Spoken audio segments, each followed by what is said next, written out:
Chapter 5. Identity Threat and Stereotype Threat.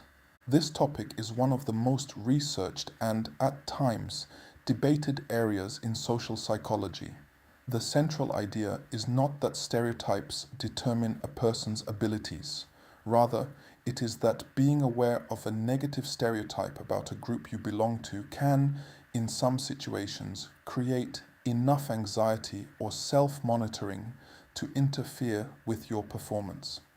This phenomenon is known as stereotype threat, a concept developed by psychologists Claude, Steele, and Joshua Aronson.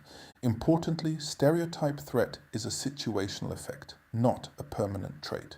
It has been studied across many groups, not only racial groups, but also women in mathematics, older adults taking memory tests, first-generation college students, and others. Researchers continue to debate how large and how consistent the effect is across different contexts, but there is substantial evidence that it can influence performance under certain conditions. Psychologically, people don't just want to succeed. They also want to avoid confirming negative beliefs about groups they identify with. Imagine walking into an important exam. Normally, your mind is focused on questions like, how do I solve this problem? Under stereotype threat, another question appears. What if I prove the stereotype right? Now your brain is doing two jobs simultaneously. It is solving the problem and monitoring itself. That second task consumes mental resources. One of the brain's most limited resources is working memory. Think of working memory as your mental whiteboard. It's where you hold information while solving problems. Suppose solving a difficult math question requires almost all of your working memory. If anxiety suddenly occupies part of that space, don't mess up. Everyone is watching. If I fail, they'll think people like me can't do this. There is less capacity left for the actual task. The person's intelligence hasn't changed. Their available mental bandwidth has.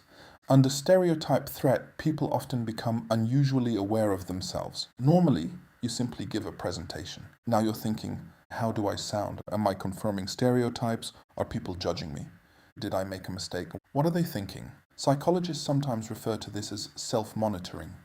Ironically, the harder people try not to make mistakes, the more mentally strained they can become. Anxiety narrows attention. This is useful if you're escaping danger. It's less useful when solving complex problems. The brain begins scanning for signs of threat instead of focusing fully on the task. This can lead to second-guessing, slower thinking, forgotten information, reduced concentration, increased mistakes. Identity becomes on trial. Most people have experienced walking into a situation where they felt they represented more than themselves. Maybe the only woman in the room, the only immigrant, the only older employee, the youngest manager, the only person from a particular ethnic background. The psychological pressure isn't simply, I want to do well. It's, I don't want my performance to reflect badly on my entire group. That's a much heavier burden. One poor performance becomes emotionally larger. Instead of thinking, I had a bad day, the person may think, people might think this confirms what they already believe. That possibility alone can increase stress before future performances. Imagine a fictional student named Malik. Malik loves mathematics. His teachers describe him as naturally gifted. He routinely earns excellent grades. Math is one of the few places where he feels completely confident. He earns admission to a highly competitive engineering program. On the first day, he notices something. Very few students look like him. No one says anything negative. No one is openly hostile. But he becomes aware that he stands out. Before the test, he overhears two students discussing admissions. One casually remarks, some people probably got in because of diversity programs. The comment isn't directed at Malik, but it lodges in his mind. As he begins the exam, a new thought appears. If I do badly, they'll assume I didn't deserve to be here. The first question is difficult. Normally, he'd move on calmly. Instead, his thoughts spiral. Why can't I remember this? Everyone else probably understands. I'm falling behind. Don't prove them right. His heart races. His hands tense. He rereads the same paragraph multiple times. The material is familiar, but his attention is divided between solving problems and managing anxiety. He finishes below his usual standard. Walking home, Malik isn't thinking about calculus. He's thinking about what his score means.